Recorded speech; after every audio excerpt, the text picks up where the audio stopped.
So my name is Ashwin Unnithan. I'm an orthopedic surgeon.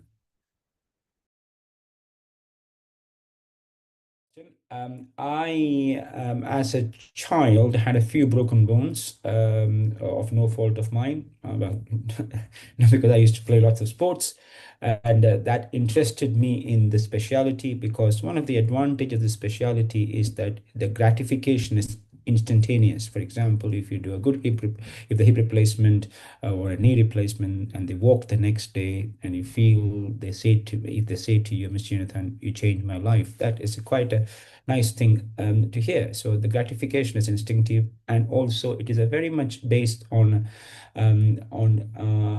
how well your skill set is. So it is a specialty which allows you to get better and better if you put more time into it. So combination of both those two factors is what made me choose this specialty.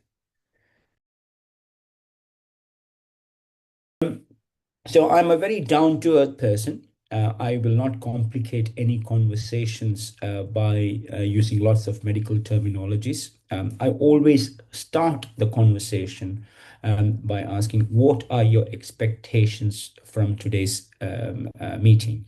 And it could be anything. For example, some patients would like to go for a run. Some patients would like to go for a walk.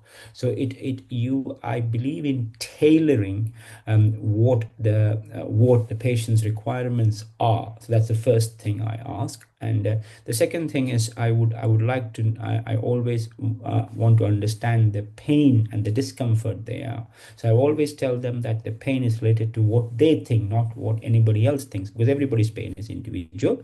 And then I would give them very methodical options based on research, based on nice guidelines, based on evidence, what is available.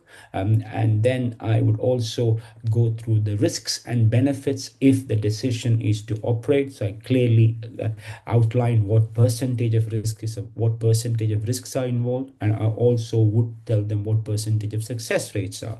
And I will also go through my cohort of patients which I treat, and whether it would be, if it's for an arthroplasty case or a hip or a knee replacement or a half a knee replacement, it is whether they would like to have robotic surgery, what are the advantages, what are the disadvantages, and so on and so forth.